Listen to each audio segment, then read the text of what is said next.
السلام علیکم، ڈاکٹر دانش programme real focus کے ساتھ حاضر ہے۔ کل میرے پروگرام میں اعجاز الحق صاحب نہ صرف پی ایم ایل این مسلم لیگ ضیاء کے سربراہ ہیں بلکہ ایک بہت اہم شخصیت ہیں اس حوالے سے کہ ان کا عسکری قیادتوں سے بھی بہت ان کا تعلق ہے، اسلام آباد میں ہونے کی وجہ سے۔ اس کے ساتھ ساتھ آپ کے سفارتکاروں سے بھی بہت زیادہ ان کے تعلقات ہیں، عالمی دنیا سے بھی ان کے تعلقات ہیں، سیاسی معاملات میں بھی وہ اہم ترین لوگوں سے ان کے تعلقات ہیں، اور چند بہت اہم ترین جو لوگ ہوتے ہیں ملک کی آئندہ آنے والے حالات کو کے پاس ان کی خبر ہوتی ہے، اس سے ان کے بڑے تعلقات ہیں، جتنا میں جانتا ہوں جتنا دنیا جانتی ہے۔ کل انہوں نے میرے پروگرام میں یہ دعویٰ کیا کہ میری طرف سے یہ اعلان سمجھیے اور کہہ دیجئے اور یہ ریکارڈ کا حصہ بنا دیجئے کہ آپ کے یہ جو الیکشن ہے یہ ہونے جا رہے ہیں دسمبر 2022 میں۔ پھر جب میرے ایک سوال پر میں نے یہ بات کہی تو انہوں نے کہا کہ 2 مہینہ پہلے اور 2 مہینہ بعد بھی ہو سکتے ہیں۔ جب میں نے نومبر 2022 کا اہم بات کی طرف اشارہ کیا تو انہوں نے ہنستے ہوئے مسکراتے ہوئے کہا کہ ڈاکٹر صاحب اس سے 2 مہینہ پہلے اور 2 مہینہ بعد بھی ہم اس لیے کہتے ہیں تاکہ ایگزیکٹ ڈیٹ سامنے نہ آ سکے۔ آف دی ریکارڈ ان سے بڑی بات ہوئی تو آن ایئر تو انہوں نے یہ دعویٰ کر دیا ہے۔ اب ہم تو پہلے سے ہی کہہ رہے ہیں کہ جی قبل از وقت انتخابات ہوں گے اور عمران خان صاحب قبل از وقت انتخابات کرانا چاہتے ہیں، کیونکہ ان کے پاس جو کارکردگی ہے ان کی تنظیم ہے، عوامی طاقت ہے، عوامی مقبولیت ہے، وہ نہیں ہے، ختم ہو چکی ہے۔ حالانکہ پاکستان کے سارے بڑے الیکشن پی ٹی آئی جیت چکی ہے، لیکن ایک ایک بچے کو، ریڑھی والے کو، پان والے کو، آپ کے سبزی والے کو، گوشت والے کو، عام انسانوں کو بھی پتہ ہے کہ اس وقت جو گلگت بلتستان کا الیکشن، آزاد کشمیر کا الیکشن، آپ کے جو سیالکوٹ میں جو ابھی الیکشن ہوا ہے وہ الیکشن، وہ کس نے جتایا اور کس طرح جیتے ہیں۔ تو مثلا اب یہ باتیں اتنی زیادہ عام ہو چکی ہیں کہ اس پہ کچھ کہنے کی ضرورت نہیں ہے۔ بہرحال اعجاز الحق صاحب کا یہ بہت ہی اہم پریڈکشن، اور میں ایک اور ذرائع سے بھی آپ کو بتا چکا ہوں کہ یہ الیکشن دسمبر 2021 سے لے کر نومبر 2022 کے درمیان کسی بھی وقت ہو سکتا ہے، اور سب سے بہتر جو حال ہوگا وہ اگلے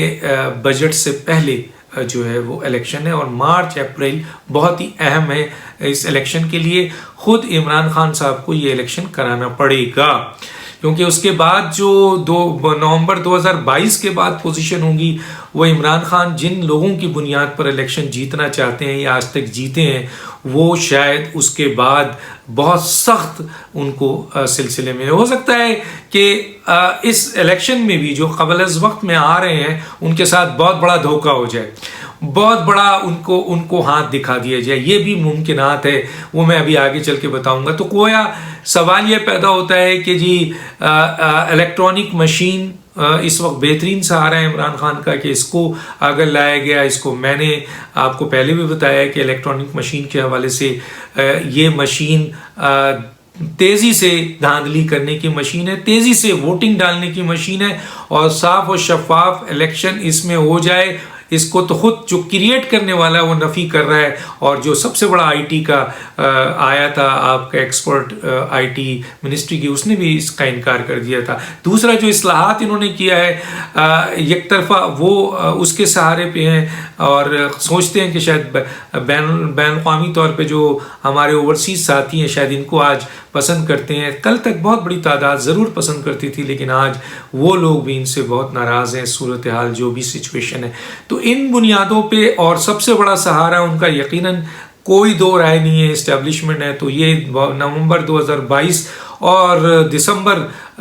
جو ہے اس کے درمیان مارچ اور اپریل کہا جا رہا ہے۔ اب سوال یہ پیدا ہوتا ہے، چند سوالات ہیں، وہ یہ ہے کہ کیا قبل از وقت الیکشن عمران خان صاحب کو بچا سکیں گے؟ یہ بہت بڑا سوال ہے، یہ میں بھی اٹھا رہا ہوں، اور ان کی جو امید ہے وہ بھی میں سامنے ڈسکس کر چکا ہوں۔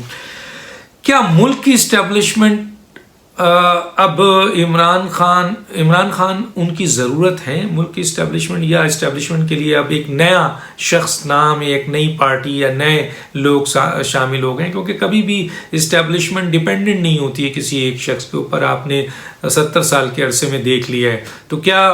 عمران خان صاحب اب بھی اسٹیبلشمنٹ کی ضرورت ہے؟ یہ بھی ایک بہت بڑا سوال ہے جو وقت بتائے گا. اور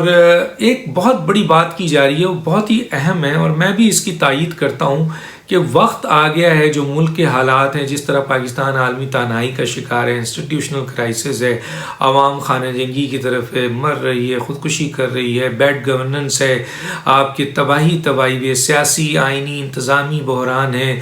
اور ملک معاشی طور پر تباہ ہو چکا ہے اس وقت، اور چاروں طرف اس وقت خطے میں آپ کے جو حالات ہیں، اور افغانستان میں طالبان کی فتح ہے، اور پاکستان کا آپ کے ایک طرف امریکہ کے حوالے سے سخت سینکشن کی بات کی جا رہی ہے. تو بہت ساری باتیں ہیں. میں مختصر یہ کہہ رہا ہوں کہ ایسی صورتحال میں ملک جو ہے اس وقت جو ہے وہ بہت ایک، اور FATF بھی ہے ایک سامنے موجود ہے. اسی طرح IMF کا حوالہ ہے کہ IMF میں یہ دوبارہ جا رہے ہیں کیونکہ پیسے ہی نہیں ہے، قرض لیں گے تو چلائیں گے ملک کو. تو IMF آلریڈی آپ کو پتہ ہے کہ جی ہماری معیشت IMF کے پاس ہے، اور اسٹیٹ بینک ہم نے IMF، ورلڈ بینک اور ADB کو دیا جا چکا ہے. تو ایسی صورتحال میں ایک ناکام حکومت، ایک نااہل حکومت، ایک غیر فعال حکومت کیا ان چیلنجز کا مقابلہ کر سکے گی جب ملک میں شدید ترین پولیٹیکل یا سیاسی نظام جو ہے وہ اس وقت بہت بڑا کویشچن مر چکا ہے؟ تو ظاہر ہے اگر ایک مضبوط سیاسی اور عوامی حکومت ہوتی تو یقیناً فوج تو ہماری ماشاءاللہ بہت مضبوط ہے اور بہت طاقتور بھی ہے، اور ابھی انہوں نے پچھلے دنوں وزیرستان وغیرہ میں جو ایکٹ کیا ہے وہ قابل تحسین ہے، جانیں بھی دی ہیں. لیکن کیا سیاسی نظام اس ملک میں مضبوط ہے؟ کیا موجودہ سیاسی جماعت اس ملک میں موجود ہے؟ کیا وہ یہ مقابلہ کر سکے گی؟ تو یقیناً جواب ہوگا نو، بگ نو. تو ایسی صورتحال میں پاکستان کو کی کیا دوبارہ اب PDM کی ضرورت؟ دیکھیے بہت اہم سوال کر رہا ہوں کہ کیا اس ملک کی اسٹیبلشمنٹ کو، جیسے میں نے کہا کہ عمران خان کی اب ضرورت نہیں رہی، تو دوسرا سوال ہے کیا ملک کی اسٹیبلشمنٹ کو اب PDM کی ضرورت محسوس ہو رہی ہے اس ملک کو کرائسس سے نکالنے کے لیے؟ یہ بہت بڑا سوال میں چھوڑے جا رہا ہوں. کیا بلاول بھٹو جو اس وقت بہت پر امید ہیں اور ان کے بہت تیزی سے فنکشنز ہو رہے ہیں، اور جیسے میں نے کہا تھا کہ امریکہ سے جب یہ آئے تھے تو فوراً ہی ان کو کال چلی گئی تھی ایک بہت اہم شخصیت کی، اس ملک کی طاقتور ترین شخصیت کی، پھر انہوں نے مدعو بھی کیا اپنی تقریب میں، اور پھر ہاتھ پکڑ کے ان کا کئی آپ کے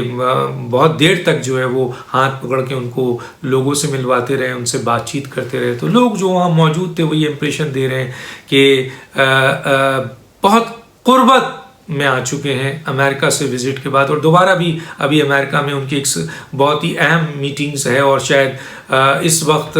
کہا ہی جا رہا ہے کہ امریکہ ہو، چائنا ہو، سعودی عرب ہو، UAE ہو، پاکستان کی اس موجودہ حکومت کے ساتھ کام کرنے کو تیار نہیں ہے. تو ایسی صورتحال میں اسٹیبلشمنٹ کی کیا اب بھی عمران خان ضرورت ہے، یا انہوں نے بھی اب یہ فیصلہ کر لیا ہے کہ ان کے اوپر سے ہاتھ اٹھا لیا جائے؟ اور اب کیا PDM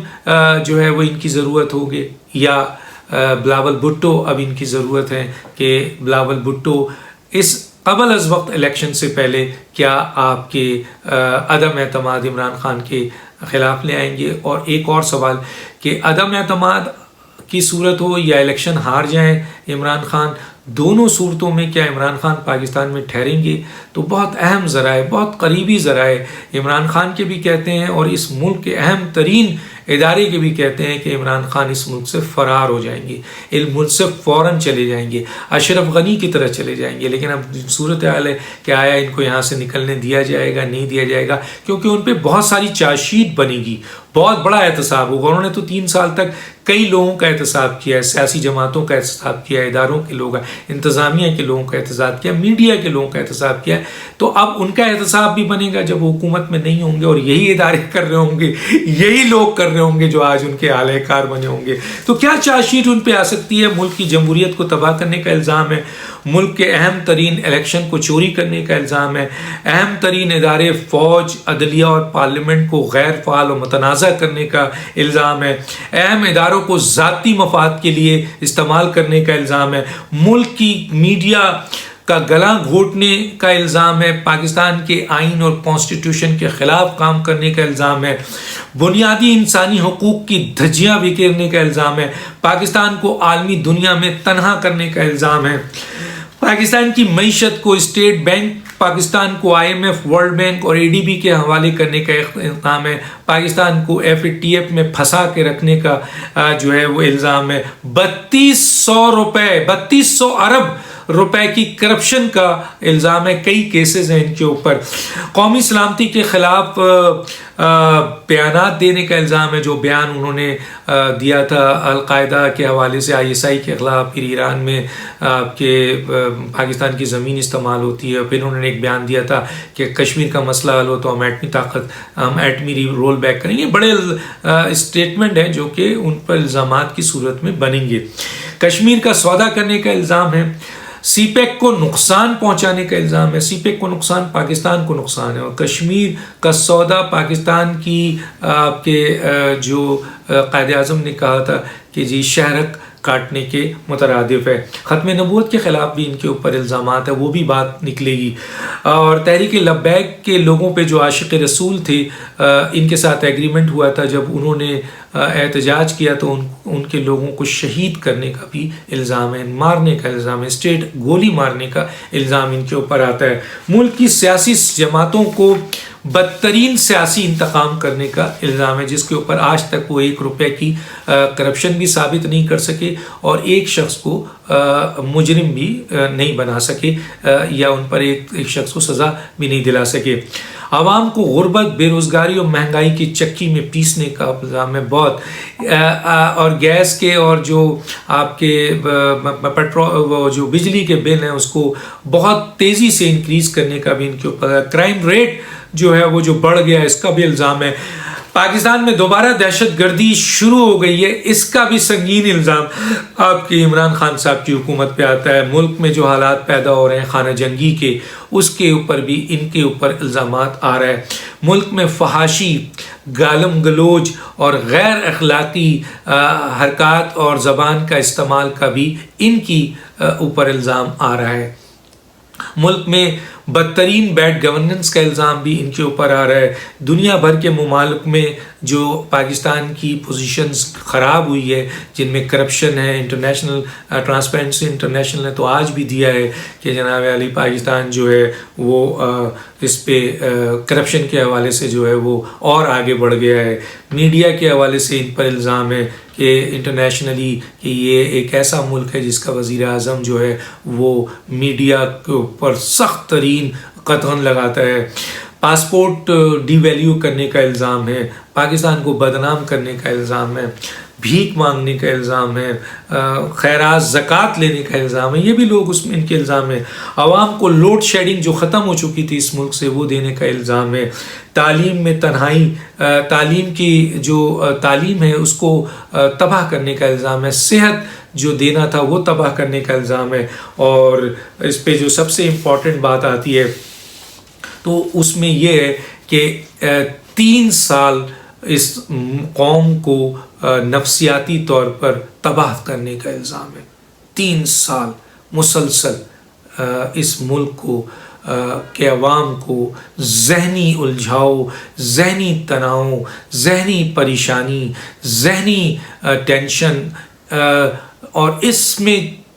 جتنے بھی پریشر آئے وہ اس ملک کے اور ان کی طرف آئے، اور پھر ظاہر ہے کرپشن 3200 ارب ہے تو اس میں وہ کرونا اور یہ ساری چیز بھی شامل ہوتی ہے۔ اب سوال یہ پیدا ہوتا ہے کہ عمران خان صاحب نے تو احتساب کرنا تھا، 3 سال میں کر لیا، اب جب وہ اس حکومت سے اس مسند سے اتریں گے تو ان کا احتساب ہونا ہے اور ان کے سلسلے میں یہ چارج شیٹ ساری ہونی ہے۔ سوال یہ ہے کہ کیا وہ ان چارج شیٹ کا مقابلہ کریں گے، فیس کریں گے، آئندہ آنے والے حکومت کو اور انہی اداروں کو جن کو یہ استعمال کرتے تھے ان کو یہ فیس کریں گے، یا آپ کے وہ اس ملک سے اشرف غنی کی طرح فرار ہو جائیں گے۔ لوگوں کا یہ خیال ہے کہ عمران خان ان الزامات کو، جو سنگین ترین الزامات ہیں جن کے ثبوت بھی موجود ہے، فیس کرنا نہیں چاہیں گے، بلکہ ان کے لیے بہتر موقع ہوگا کہ وہ جلد از جلد اس ملک سے نکل جائیں، کیونکہ ان کا کوئی اسٹیک